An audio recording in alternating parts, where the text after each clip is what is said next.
ओम प्रकाश राजभर अक्सर अपने बयानों के बाद चर्चे में आ जाते हैं। नकल मारते तब ना अकल आती। माननीय नेताजी कहते थे कि नकल मारो तब अकल आएगी। लेकिन इस वक्त अगर देखेंगे तो जो पीला कलर अखिलेश यादव दावे के साथ बोल रहे थे कि उनके साथ नजर आ रहा है, वो इस वक्त योगी सरकार के साथ में पूरी तरह से मजबूती से खड़ा है। ओम प्रकाश राजभर आलोचना करने में कहीं से पीछे नहीं हट रहे हैं। नमस्कार, मैं अकरम हाशमी। ओम प्रकाश राजभर अक्सर अपने बयानों के बाद चर्चे में आ जाते हैं और ओम प्रकाश अगर बोले, अगर चर्चे में ना आए तो कहीं ना कहीं ये लगता है कि अब की बार कैसे इतनी शांति से ओम प्रकाश राजभर बोलकर निकल गए। अब हम आपको बताते हैं, आज एक योग दिवस के दिन सुल्तानपुर में उनका बयान आया।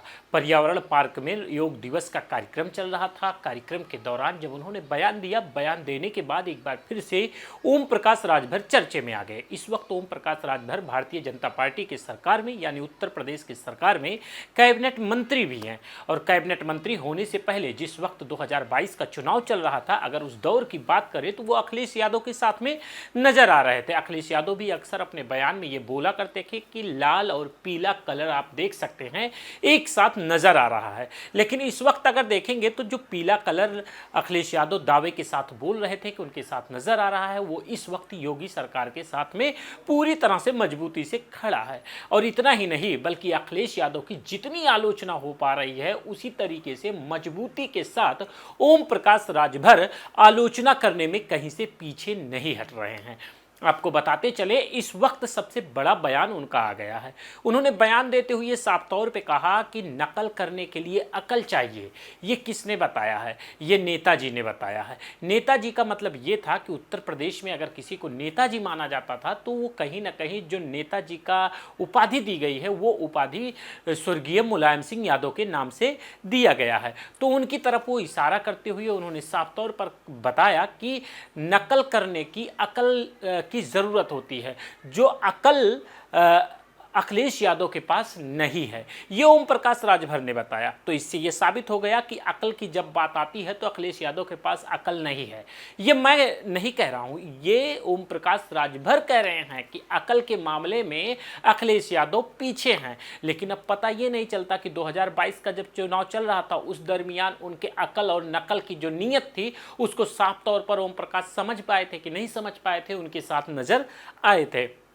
सवाल तो ये बनता है। सवाल बनने के बाद उन्होंने साफ तौर पर यह भी इल्ज़ाम लगाया कि पिछड़ों का हक खाने का, किसी ने पिछड़ों का हक खाया, पिछड़ों का सबसे बड़ा नुकसान किया, पिछड़ों के लिए सबसे बड़ा हानि वाली सरकार बनी तो वो अखिलेश यादव की ही सरकार बनी। क्योंकि अखिलेश यादव को उन्होंने साफ तौर पर कहा कि 86 में से 46 एसडीएम अखिलेश यादव के सरकार में जो 46 एसडीएम थे वो यादव समाज से थे। इससे ये साफ हो गया कि पिछड़ी जातियों में सिर्फ यादव समाज के लोग नहीं रहते हैं। पिछड़ी जातियों में अलग अलग तरीके की बहुत सारी जातियां हैं जिनको बताया जाएगा तो उनकी एक लंबी फहरिस्त, लंबा लिस्ट हो जाएगा। ओम प्रकाश राजभर की जाति भी पिछड़ी में आती है, संजय निषाद की भी जाति पिछड़ी में आती है।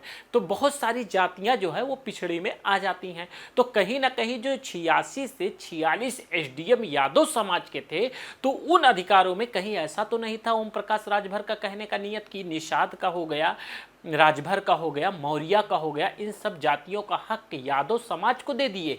ये मैं नहीं कह रहा हूँ, ये ओम प्रकाश राजभर के कहने के मुताबिक मैं बता रहा हूँ कि ओम प्रकाश राजभर ने इतना ही नहीं कहा कि नकल करने के लिए अकल चाहिए। ओम प्रकाश राजभर ने यह भी कह दिया कि पिछड़ों का हक किसी ने खाया, पिछड़ों का अगर किसी ने नुकसान किया तो अखिलेश यादव की सरकार में हुआ है।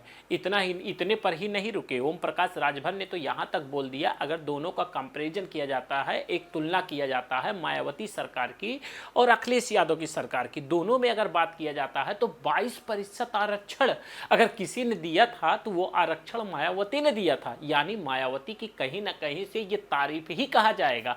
अखिलेश यादव की अपेक्षा उनके अनुरूप अगर तुलना किया जाएगा कि उनके तराजू में अगर एक तरफ मायावती हैं और दूसरी तरफ अखिलेश यादव हैं तो ओम प्रकाश के तराजू में कहीं ना कहीं जो झुकाव है उनकी, वो झुकाव मायावती की तरफ नजर आ रहा है। अब ये वक्त बताएगा ये झुकाव कहां तक सही साबित होता है, ये वक्त बताएगा। वक्त के मिजाज से अभी राजनीति का जो सफर है वो 2027 में आने वाला है। 2027 से पहले ही तमाम तरीके की अटकलें लगाई जा रही हैं। उन अटकलों के बाद एक रुझान को पता लगाया जा रहा है। 2027 के बाद एक ऐसा पोजीशन आएगा, बहुत सारे नेता एक दल से छोड़कर दूसरे दल में जाएंगे, और जब वो दूसरे दल में जाएंगे तो भले ही जिस विचारधारा में थे उसके विपरीत की विचारधारा हो, उन विचारधारों को वो मान्यता नहीं देंगे, सिर्फ वो अपने टिकट को मान्यता देते हुए दल बदल देंगे।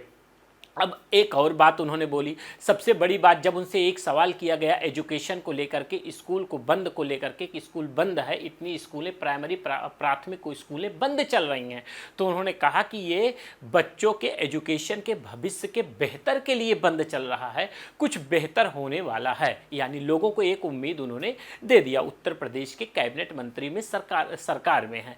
जब दूसरा सवाल किया गया कि लोग बिजली से बेहाल हैं मंत्री जी, अब क्या होगा, जब बिजली से बेहाल हैं, लोगों के बिजली की परेशानी बनी हुई है, तो उन्होंने फिर साफ तौर पर जवाब दे दिया, गर्मी से बड़ी बदहाली चल रही है, गर्मी की परेशानी के कारण बिजली की बदहाली चल रही है, गर्मी खत्म हो जाएगी, बिजली सही आ जाएगा, यह उम्मीद किया जा रहा है उनके जवाब के मुताबिक। यानी ओम प्रकाश राजभर ने जो जवाब दिया उसके मुताबिक यह उम्मीद किया जा रहा है। अब यह सवाल पैदा हो गया, दो सवाल उनसे किया गया सरकार को लेकर के, एक एजुकेशन को लेकर के, दूसरा बिजली को लेकर के।